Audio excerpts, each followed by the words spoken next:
All right, what I want you guys to do is pay attention to Zach's behavior.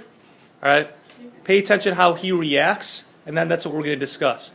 At the same time, Jade's behavior will be obvious. Jade, yeah, pay attention to what she does as well. Zach, I want you to read those words, lines 1 through 4, but make sure that you do it very slowly. All right? You guys move in a little bit more if you can, so I could get you in the video. All right, go ahead. Man,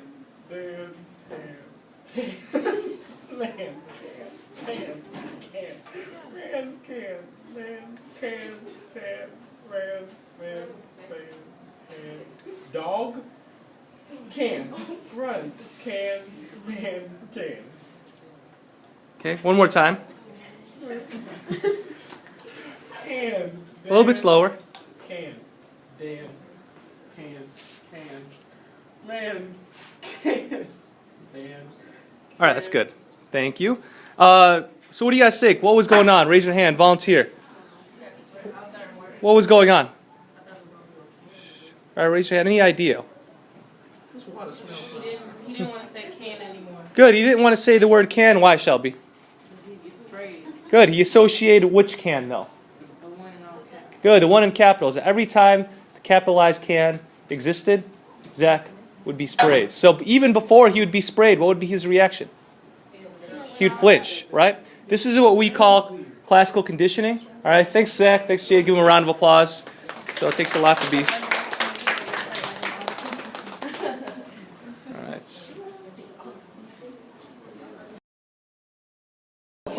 All right, let's get started. So the notes.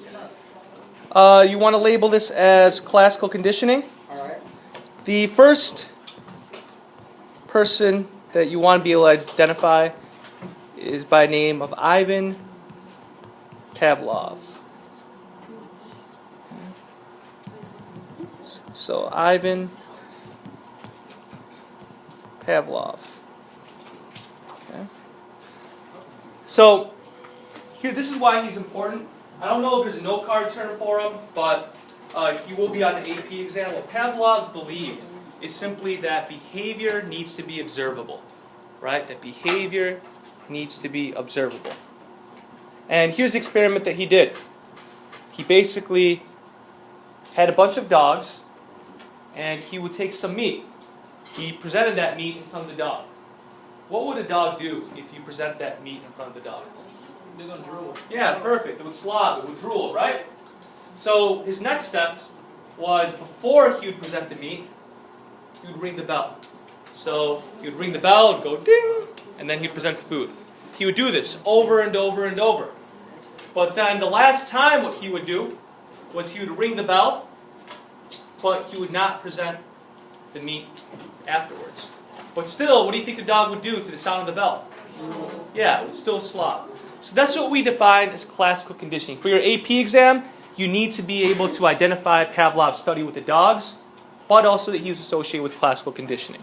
So what classical conditioning is defined as is simply learning by association.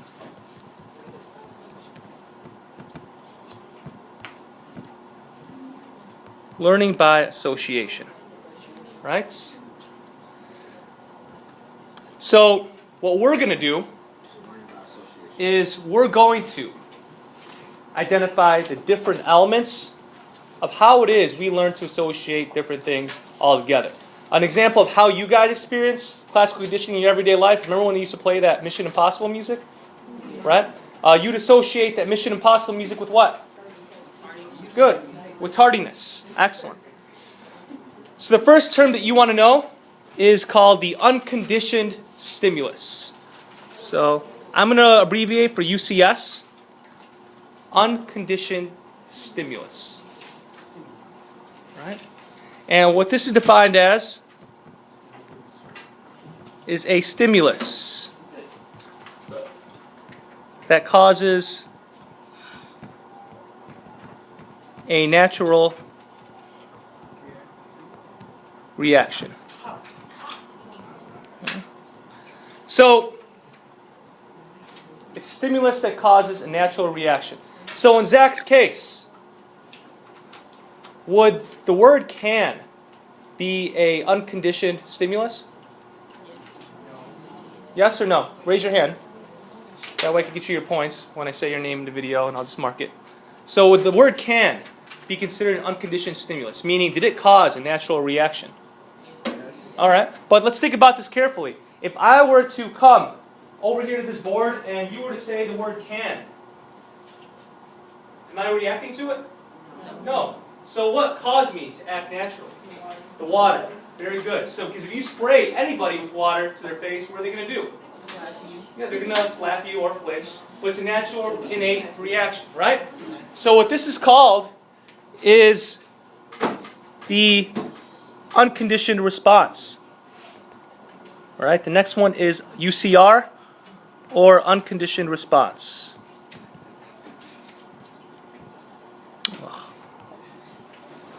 UCR,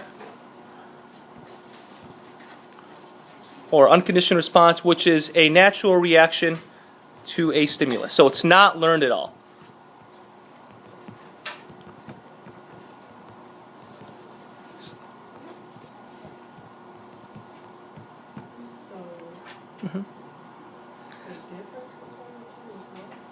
The difference between so the UCS always causes the UCR, meaning something that's natural. It typically exists in everybody, right? No matter who you spray with water, they're going to flinch. Now, I want you to think about Pavlov's study. Think about Pavlov's study. What would be the UCS and what would be the UCR? Raise your hand. So think about what would be a natural stimulus and what would be the natural response. Let's go, Deja.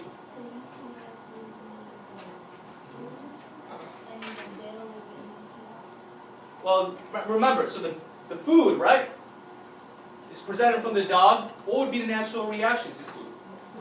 Would be drooling. Very good. So UCS would be the food. UCR would be the drooling. Now, this is all natural, right? The next element that you want to understand is what we call a neutral stimulus. Neutral stimulus. Don't worry, it'll work.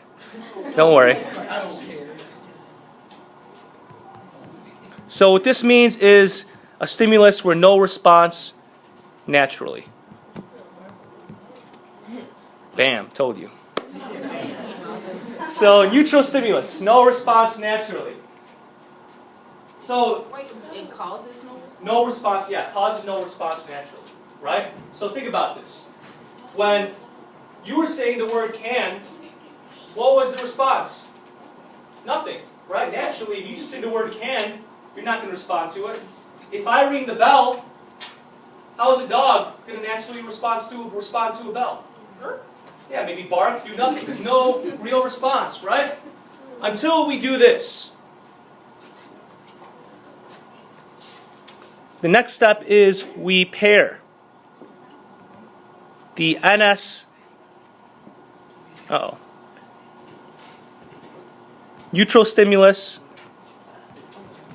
don't worry, it'll work, plus UCS equals UCR.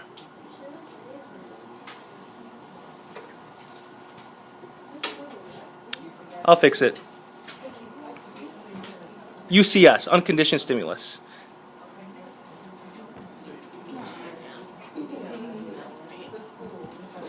There we go.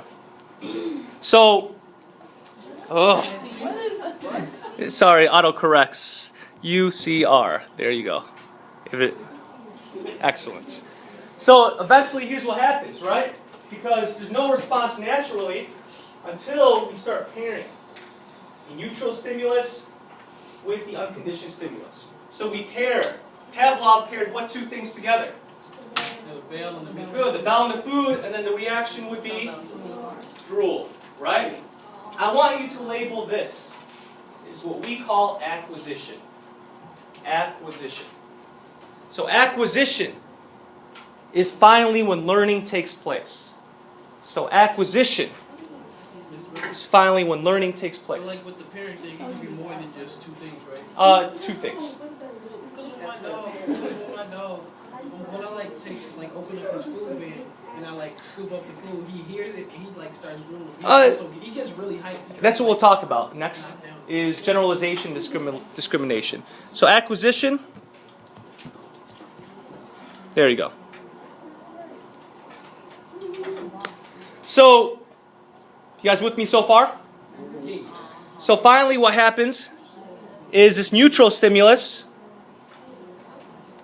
turns into something what we call a CS, or a conditioned stimulus. Okay? Which means a learned stimulus. Alright? So the CS turns into something what we call a learned stimulus.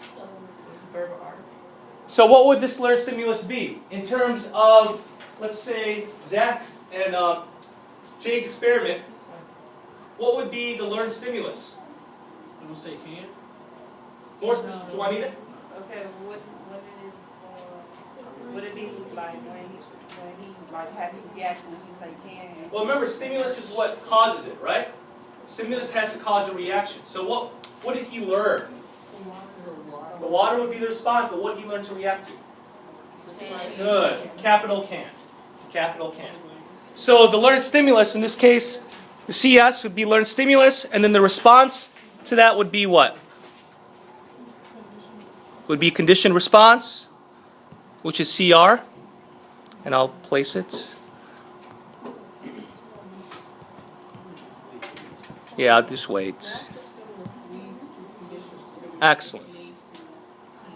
Yep, you got it. So if we were to sum this up, the learned response, right? Step one, if we're looking at this, listen, because I'm going to sum up everything right now. So UCS is the unconditioned stimulus. It causes a natural reaction. UCR is a natural reaction. So in Zach's case, the water caused him to flinch, right? UCS would be water, UCR would be flinch. Now, what we decided to do is we combined the neutral stimulus with the water. Every time we would say the capital can, we would what? Spray him with water, which would cause a flinch. Excellent. Then finally what would happen was the learned stimulus, which would be stimulus. Remember, stimulus causes. Capital can, he would now start to what? Flinch.